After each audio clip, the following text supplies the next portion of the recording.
सभी श्रोताओं को राम राम सा।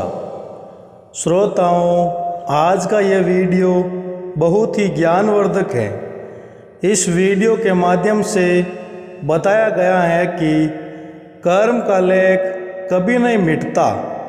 जो भाग्य में लिखा होता है वह अवश्य ही प्राप्त होता है। यह कहानी एक पंडित और सेठ की है। कहानी बहुत ही अच्छी है, अतः वीडियो को पूरा देखें।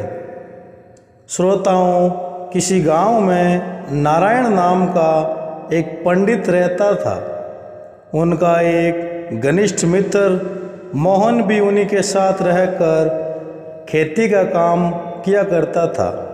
नारायण पंडित धर्मात्मा व्यक्ति था। उनको भगवान में बहुत अधिक विश्वास था, जबकि मोहन को भगवान पर बिल्कुल भी विश्वास नहीं था और ना ही वह पूजा पाठ को मानता था। एक दिन दोनों मित्रों में भाग्यों को लेकर बहस शुरू हो गई। नारायण पंडित कहते हैं कि भगवान ने जो हमारे भाग्य में लिखा है और जो हमें देना चाहते हैं वह हमें अवश्य ही प्राप्त होता है। ईश्वर सबसे बड़े दाता है। मनुष्य कुछ नहीं देता, मनुष्य तो केवल माध्यम है। परंतु मोहन का कहना था कि ऐसा कुछ भी नहीं होता। मोहन ने कहा कि हमारे गांव में एक बहुत ही धनी सेठ हैं। वह लोगों को प्रतिदिन ढेर सारा दान देते हैं, परंतु उसमें धन सेठ का ही लगता है। भगवान तो लोगों को कुछ भी नहीं देते हैं।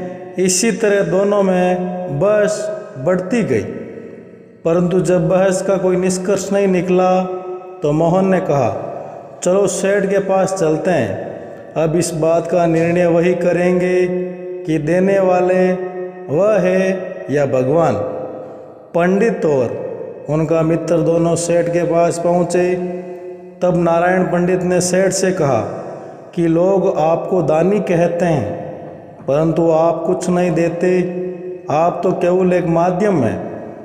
देने वाला तो भगवान है। ईश्वर सर्वदाता है और जो वस्तु ईश्वर किसी को देना चाहता है वह किसी न किसी माध्यम से उस तक पहुंच ही जाता है। नारायण पंडित की इन बातों को सुनकर सेठ बहुत गुस्सा हो गया। अब मोहन की बारी आई। मोहन सेठ की खूब तारीफ की और कहा, आप ही सबसे बड़े दानी हैं, आप ही सबसे बड़ा दाता हैं। सेठ अपनी तारीफ सुनकर अत्यंत खुश हुआ और अगले दिन नारायण पंडित एवं मोहन को अपने घर पर बुलाया। अब दोनों दोस्त अगले दिन सेठ के घर पहुँचे। सेठ ने सबसे पहले नारायण पंडित को बुलाया और दान में गेहूँ और दाल दिया। उसके बाद सेठ ने मोहन को बुलाया और उसे कुछ स्वादिष्ट व्यंजन, कीमती वस्त्र एवं एक कटहल दिया। सेठ ने कटहल के अंदर पहले से ही कुछ स्वर्ण मुद्राएं डलवा दी थी। इसके बाद सेठ ने कहा, तुम दोनों अपने घर जाओ और जो खाने की चीज़ें मिली हैं उन्हें बनाकर खाओ। इसके बाद कल दोनों यहीं पर आना। दोनों मित्र घर की तरफ चल दिए। दोपहर का समय था तो गर्मी भी बहुत ज़्यादा थी। दोनों मित्र चलते चलते थक भी गए थे। तो मोहन ने कहा, मित्र नारायण थोड़ा सा आराम कर लेते हैं, इसके बाद घर की ओर चलते हैं। अब वह दोनों एक पेड़ के नीचे आराम करने लगे। तभी मोहन ने सोचा, सेठ ने हमें इतना बड़ा कटहल क्यों दिया? कौन इसे काटेगा और कौन इसे बनाएगा? इसमें बहुत ज़्यादा समय लगता है। यही सोचते हुए मोहन ने नारायण पंडित से कहा कि है मित्र, यह कटहल मेरे किसी काम का नहीं है, इसे तुम रख लो और बदले में मुझे दाल दे दो। नारायण पंडित मोहन को दाल दे दिया और बदले में मोहन ने कटहल दिया। थोड़ी देर आराम करने के बाद फिर से दोनों अपने घर की ओर चल दिए। घर पहुंचने के बाद नारायण पंडित ने सोचा कि आज कटहल ही बना लेते हैं, और जैसे ही उन्होंने कटहल काटा तो देखकर हैरान रह गए। उन्होंने देखा कि कटहल के अंदर से तो स्वर्ण मुद्राएं निकल रही हैं। नारायण पंडित ने कटहल से निकली हुई सभी स्वर्ण मुद्राएं को एक कपड़े में लपेट कर रख दिया और मन में विचार करने लगे कि ये स्वर्ण मुद्राएं हमारे भाग्य में था। अगर ये स्वर्ण मुद्राएं हमारे भाग्य में नहीं होती तो मोहन को मिली होती, क्योंकि सेठ ने कटहल तो मोहन को दिया था। अब नारायण पंडित ने आधा कटहल की सब्जी बनाई और आधा कटहल एक थैली में रख दिया। अगले दिन दोनों मित्र पुनः सेठ के पास पहुँचे। सेठ ने नारायण पंडित को बुलाकर कहा, अब तो तुम्हें विश्वास ही हो गया होगा कि देने वाला मैं ही हूँ। भगवान किसी को कुछ नहीं देते।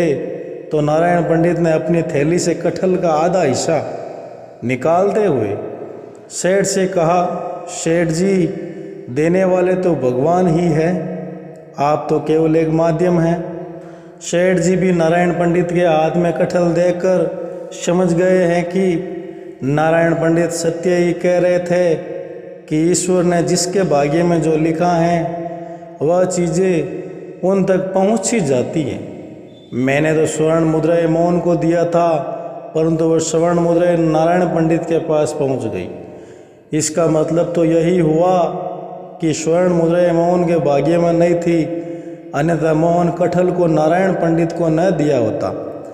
कहानी से पता चलता है कि ईश्वर ही सर्वदाता है। ईश्वर जिसके भाग्य में जो लिखता है वह उन्हें अवश्य प्राप्त होता है। यदि आपका ईश्वर में पूर्ण विश्वास है और आप कर्म भी अच्छा करते हो तो यकीन मानिए ईश्वर एक ना एक दिन आपकी मनोकामना अवश्य ही पूर्ण करेंगे। श्रोताओं, आशा करते हैं कि ये कहानी आपको अच्छी लगी होगी। इसी तरह ज्ञानवर्धक एवं पौराणिक कथा कहानियों को सुनने के लिए इस चैनल को ज़्यादा से ज़्यादा सब्सक्राइब करें और वीडियो को लाइक करें।